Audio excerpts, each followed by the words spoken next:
Bismillahirrahmanirrahim. Assalamualaikum warahmatullahi wabarakatuh. Waalaikumsalam. Alhamdulillah. Wassalatu wassalamu ala rasulillah. Habibina Sayyidina Muhammad ibn Abdullah wa ala alihi wa ashabihi wa mawalah. Amma ba'd, yang sangat kami cintai, kami muliakan para pejuang-pejuang baginda Nabi Muhammad Sallallahu Alaihi Wasallam yang bergabung di Pejuang Al-Bahjah Barat ini. Masya Allah, ini adalah karunia agung yang Allah berikan kepada kita untuk bisa bergabung dengan program-program kemuliaan. Semoga Allah mudahkan segala urusan kita, memberikan kepada kita keikhlasan, ketulusan di dalam kita berjuang, dan semoga Allah Subhanahu wa Ta'ala berikan keistiqomahan. Dan semoga Allah memperbanyak saudara-saudari kita yang di dalam berjuang, sehingga semakin banyak yang bergabung, semakin banyak peluang keselamatan kita. Sebab siapapun dari kita ini adalah bisa menjadi sebab keselamatan kita. Satu, jika kita berkawan dengan satu orang baik, maka peluang keselamatan kita satu. Jika kita berkawan dengan dua, tiga, empat, dan begitu seterusnya. Dan semoga Allah menjadikan kita hamba yang saling mencintai karena Allah Subhanahu wa Ta'ala, tanpa ada fitnah, kebencian, kedengkian, dendam, prasangka buruk. Yang ada hanya cinta dan kasih sayang. Berbicara tentang utang dan riba, Masya Allah, perkumpulan ini perkumpulan yang mengajak kepada kebaikan, bukan perkumpulan untuk sombong dengan besarnya pesantren, bukan perkumpulan sombong untuk membesarkan masjid, tapi kita ingin berkumpul dalam rangka mencari ridho Allah Subhanahu wa Ta'ala. Maka pertama kami ingatkan kepada siapapun agar waspada tentang hutang, apalagi jika hutang itu ada hubungannya dengan riba.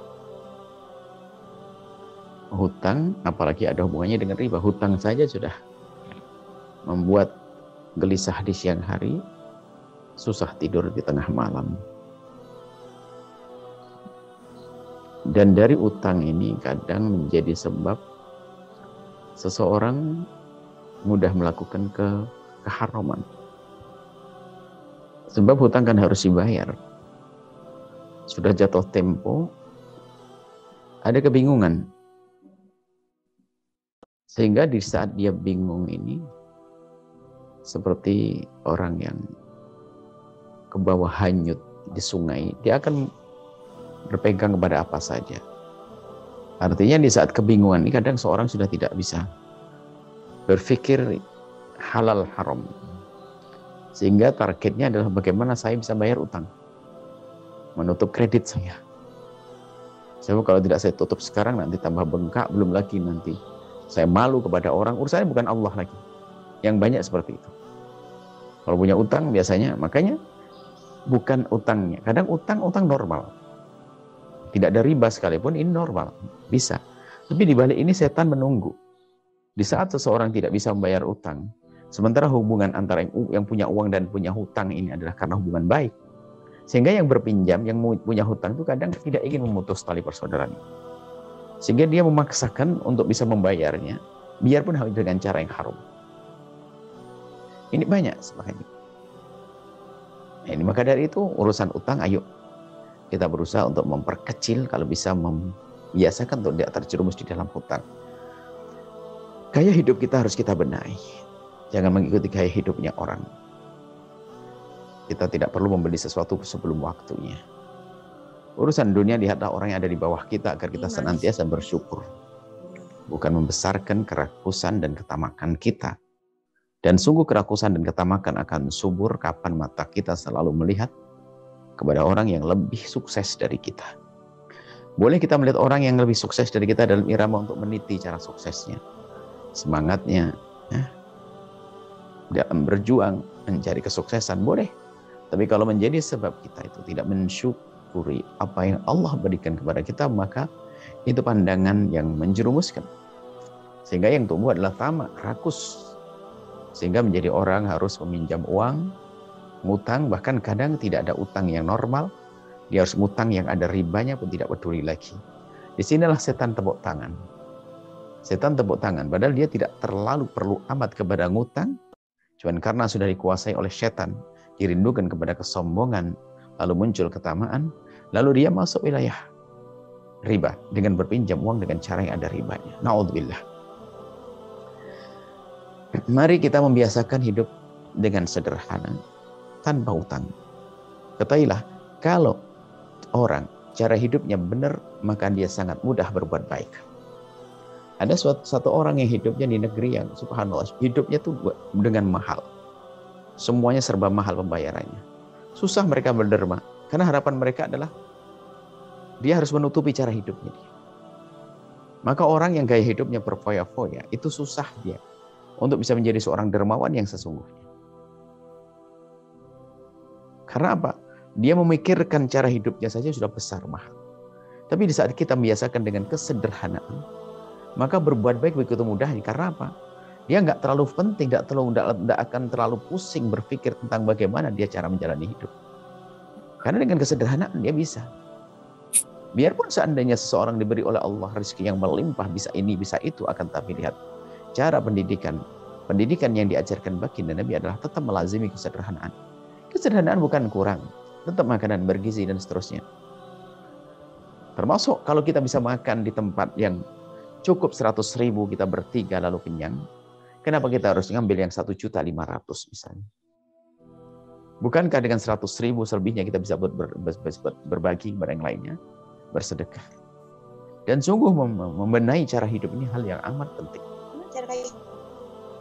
Dan lebih dari itu, kalau orang hanya biasa mengurusi gaya hidup ini, sebetulnya yang besar kenapa? Kesombongannya. Biarpun dia punya banyak utang, biar terlihat di depan orang, dia punya kendaraan, punya mobil, punya ini dan sebagainya. Seolah-olah wah. Padahal dia adalah terlilit utang. Dia hanya di depan manusia saja dia. Bahkan mungkin juga banyak berderma orang yang semacam ini. Karena pengen dipandang orang. Sehingga di saat dia berderma pun dipertanyakan, kamu berderma karena apa? Karena pengen dilihat oleh seseorang, oleh manusia sebagai hamba yang senang berderma, atau karena Allah? Ini kan. Jadi memang perkumpulan ini bukan perkumpulan hanya untuk menggedekan al-bahjah, tidak. Kita ingin bagaimana kita semuanya selamat.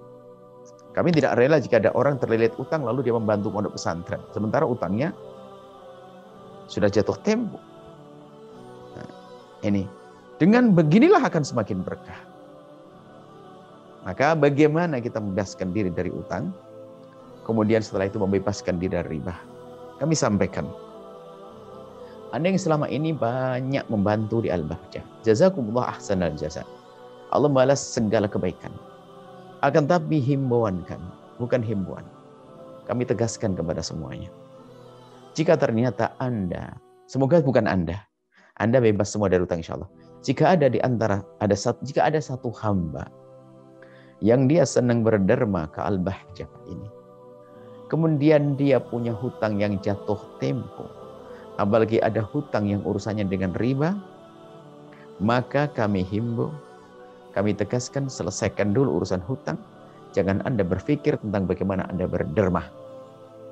Justru ibadah Anda yang paling hebat adalah bagaimana Anda membebaskan diri Anda dari riba. Membebaskan diri Anda dari utang. Itu kewajiban, karena membayar hutang adalah wajib.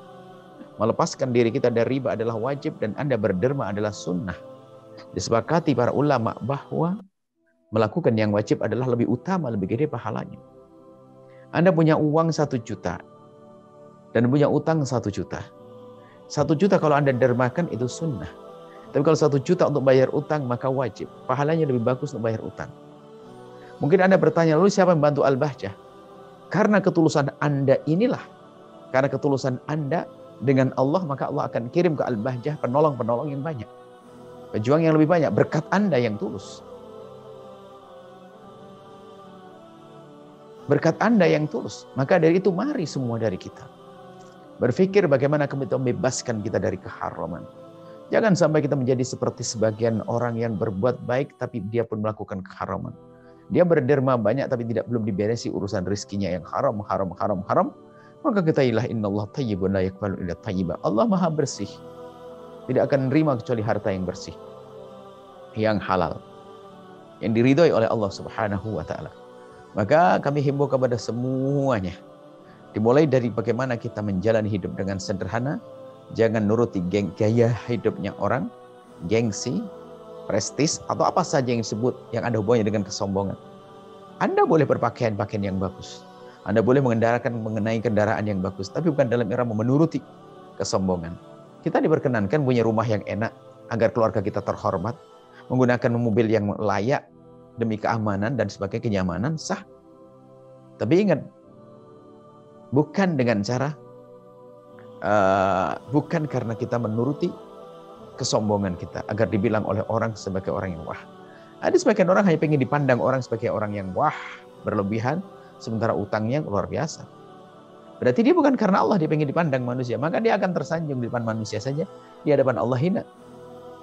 Ini urusan riba, subhanallah, subhanallah, subhanallah. Mungkin ya, Anda semuanya, jika ada, di hadapan kami tidak ada, yang terlihat tentang urusan riba dan sebagainya. Mungkin Anda setelah itu, ada orang mungkin, kami tidak tega membuat contoh ke Anda. Anda orang selamat semuanya insya Allah.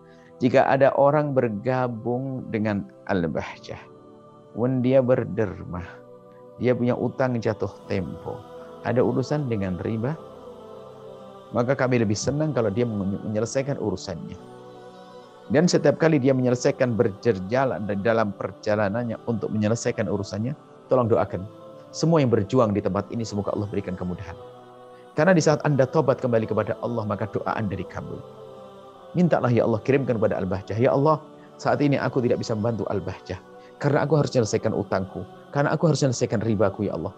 Tapi kami kok tolong ya Allah. Kirimkan ke Al-Bahjah hamba-hambamu yang tulus dan ikhlas al surgamu. Maka dengan panjatan doa Anda dan ketulusan Anda ini, Allah akan kirim orang-orang yang luar biasa. Dan orang yang datang ini berbuat baik, Anda pun akan dapatkan kebaikan seperti yang ia lakukan. Maka mohon diselesaikan urusan ribanya. Mohon diselesaikan urusan utang-utang yang jatuh tempo. Boleh orang berbuat baik punya utang asalkan utang belum jatuh tempo. Misal utang harus kita bayar bulan depan atau tahun depan. Kita boleh berderma saat ini. Asalkan ada harapan di bulan atau di waktu yang sudah ditentukan, kita ada gambaran untuk membayarnya. Boleh-boleh saja. Tapi kalau utang jatuh tempo hari ini, nah kok kita bersedekah berderma, maka sedekah kita adalah maksiat. Ini artinya hakikatnya kurang ajar. Contoh saja, apa yang ada di hati Anda? Jika kami pinjam uang kepada Anda 1 juta, kemudian kami berjanji membayar kepada Anda hari ini, jam ini, tak taunya di detik yang sama Anda mendengar bahwasanya saya telah bersedekah ke masjid 1 juta, kemudian saya tidak membayar kepada Anda akan kecewa. Karena apa? Uang untuk Anda tidak dibayar, malah berbuat baik kepada orang lain. Dan ini sekaligus tanda kalau saya tidak ikhlas. Karena saya lebih senang sesuatu ya sesuai dengan hawa nafsu saya. Padahal kalau bicara pahala saya bayar utang kepada Anda adalah lebih banyak. Dan berusaha semaksimal mungkin. Kemudian jangan ragu, jangan berkecil hati. Siapapun yang sudah niat hijrah, maka sesungguhnya dia sudah berada di wilayah aman. Semoga Anda panjang umur semuanya. Ada orang terlilit hutang, tenggelam dalam riba. Kemudian mendengar suara semacam ini. Lalu dia sudah ikrar dengan istrinya, keluarganya. Saat ini saya akan keluar dari riba. Baru besok pagi dia ngurusi berkas-berkasnya, ingin keluar dari riba. Tak taunya setelah itu kok meninggal dunia dia. Biarpun belum keluar dari riba secara sesungguhnya, cuman karena niatnya sudah keluar dari riba, nggak akan dihukum oleh Allah. Artinya, memang kita harus benar-benar kita niat untuk itu semuanya. Dan sekali lagi, mungkin tadi tanda tanya di hati Anda. Siapa nanti membantu? Kan kami sudah rutin dan sebagainya berjuang di sini. Siapa yang membantu? Yang membantu adalah Allah. Dan Allah akan kirim orang lebih banyak lagi karena ketulusan hati Anda. Ini yang harus kami sampaikan. Kami ingatkan sebagian anak-anak yang tidak peduli, kadang-kadang ingatkan. Sudahlah, biarpun banyak utang, bersedekahlah nanti. Setelah dekah nanti utangmu akan kebayar. Oh tidak. Enggak dibenarkan yang demikian itu. Wah nanti kalau kau sedekah Allah buka rezeki, enggak apa-apa. Enggak. Haram dosa. Karena apa? Masih punya utang, kenapa berbuat baik? Karena kenapa harus bersedekah berderma? Pikir utang yang sudah jatuh tempo. Ini iman. Agama itu seperti ini. Agama itu bukan membohongi. Agama bukan menjerumuskan. Kalau kami tidak jujur, kami agak sebetulnya dalam hal derma, maka selalu di dalam majelis kami dahulukan urusan zakat. Zakat bayar terlebih dahulu. Jangan hanya urusan derma, tapi zakat wajib. Jangan sampai kita tidak membayar zakat, sementara kita banyak bersedekah, banyak berderma. Dosa di hadapan Allah kalau zakat belum dibayar lalu kita banyak bersedekah. Ini adalah hal penting yang mungkin sering dilupakan oleh siapa? Oleh hamba-hamba yang sering mengajak kepada kebaikan. Dan sebetulnya bisa dia lupa bukan karena hawa nafsu juga, mungkin karena ketulusannya. Cuma dia lupa, misalnya pondok harus diselesaikan. Sehingga dia hanya menyeru, ayo cepat. Sementara orang yang diajak berjuang punya utang. Karena seruannya yang manis dan bagus dan memang menggiurkan, menarik hati, sehingga orang tersebut ikut bergabung, lupa bahwasanya dia punya utang yang harus diselesaikan. Yang mengajak mungkin dengan niat baik, akan tapi lupa sisi ini. Maka kami pun sampaikan, mumpung kami tidak lupa, kami sampaikan sisi ini. Anda yang sudah selama ini bergabung, lanjutkan selagi Anda tidak punya masalah utang dan punya masalah riba. Bagi yang punya masalah utang, riba, dan zakat, tolong selesaikan dulu. Dan kami yakin, kalau Anda tulus kepada Allah menyelesaikan ini semuanya, dalam waktu singkat Anda akan terbebas dari riba dan utang. Setelah itu Anda akan kembali menjadi pejuang, jauh lebih banyak yang akan Anda berikan dalam perjuangan ini. Kemudian, di saat Anda kerinduan untuk tobat, untuk kembali kepada Allah menjauh dari riba, tolong hati dijaga. Jangan rendahkan siapapun dari hamba Allah yang masih berurusan dengan riba. Karena Anda tidak tahu apa yang ada di hatinya. Jerit tangis, kegelisahan, gundah. Di dalam hatinya Anda tidak tahu. Bisa jadi dia tergolong orang yang selalu gelisah setiap saat karena dia masih berurusan dengan riba. Maka kita tidak boleh suudzon kepada orang yang masih berurusan dengan riba. Akan tapi kalau kita melihat saudara kita, orang dekat kita yang masih berurusan dengan bank ribawiyah, bank yang ada ribanya, atau urusan dengan uang yang ada ribanya, maka yuk kita panjatkan doa. Semoga Allah memberikan kesadaran, memudahkan dia untuk mengentaskan dirinya dari riba. Bukan kita untuk menghinakan dan merendahkan siapapun. Tidak diperkenankan. Bukan.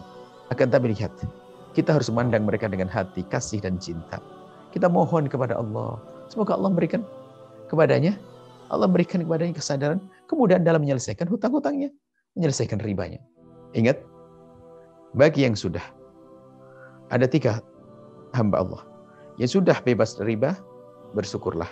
Dan tanda ketulusan Anda akan memandang yang masih berurusan riba, yang masih berurusan dengan riba, Anda pandang mereka dengan kasih sayang dan cinta dan panjatan doa. Baik, yang kedua, yang sudah mulai berjalan saat ini untuk bebaskan diri Anda dari riba, maka istiqomahlah. Terus memohon kepada Allah kekuatan agar Anda bisa segera meninggalkan riba. Bagi yang masih berurusan dengan riba, kita jangan sombong kepada Allah. Minta, ya Allah, aku masih berada dalam lingkup riba. Kami mohon ya Allah, entaskan kami. Terus Anda memohon. Anda tidak tahu, suatu ketika tiba-tiba Allah kasih jalan untuk bebas dari riba dengan mudah, dengan indah berkat panjatan doa dan ketulusan Anda dalam memohon kepada Allah Subhanahu wa taala. Mungkin ini yang perlu kami sampaikan, dan kami lebih senang diskusi atau dialog. Jika ada yang bertanya, kami mohon disampaikan ya. Insya Allah semua kami husnudon. Yang berjuang di sini adalah ahli surga semuanya. Dan karena itulah kami tidak ragu menyampaikan yang demikian ini. Ingat bahwasanya Anda tidak usah berpikir tentang bantu kepada pesantren Al-Bahjah ini selagi Anda masih punya masalah tersebut. Dan nanti yang membantu kami adalah Allah berkat ketulusan Anda dengan orang-orang yang akan dikirim.